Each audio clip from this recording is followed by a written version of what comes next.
আমরা ফ্রান্সের একটু একাদশটা দেখাতে চাই এই ম্যাচে, যে ফ্রান্স কোন একাদশ কোন ফরমেশন নিয়ে আসলে সেনেগালের বিপক্ষে মাঠে নামতে পারে।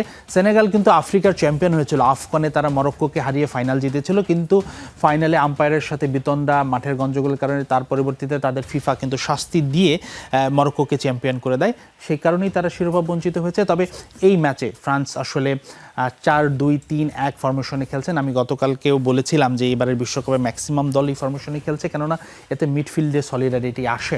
আমরা যদি দেখি কিলিয়ান এমবাপ্পে থাকছে, এমবাপ্পে অবশ্যই ফ্রান্সের সবচেয়ে বড় স্টার এবং ফ্রান্সের অধিনায়ক। তবে মাইকেল ওলিসে, তিনি হয়তো ক্যারিয়ারের সেরা ফর্মে আছে, ওলিসে দুর্দান্ত ফর্মে আছে। ওলিসে লাস্ট প্রস্তুতি ম্যাচটাতে হ্যাট্রিক করেছে, আমার মনে হয় এই ম্যাচে তিনিও ব্যবধান গড়ে দিতে পারেন।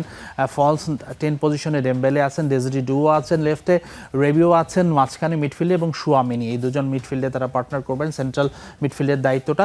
ডিফেন্স লাইনও খুব ভালো তাদের, জুল কুন্ডে বার্সেলোনায় খেলেন, তিনি থাকবেন রাইট ফ্ল্যাঙ্গে। এছাড়া সালেইবা আর্সেনালের এবং উপামেকানো বায়ার্ন মিউনিখে খেলে থাকেন, এই দুজন সেন্টার ডিফেন্সে পেয়ার করবেন। এবং হার্নান্দেস, তিনি হচ্ছে বায়ার্ন মিউনিখে খেলেন, তিনি থাকছেন লেফট ফ্ল্যাঙ্গে। এবং ম্যাগনাইনান ফ্রান্সের অটোমেটিক চয়েস, তিনি এসি মিলানে খেলে থাকেন।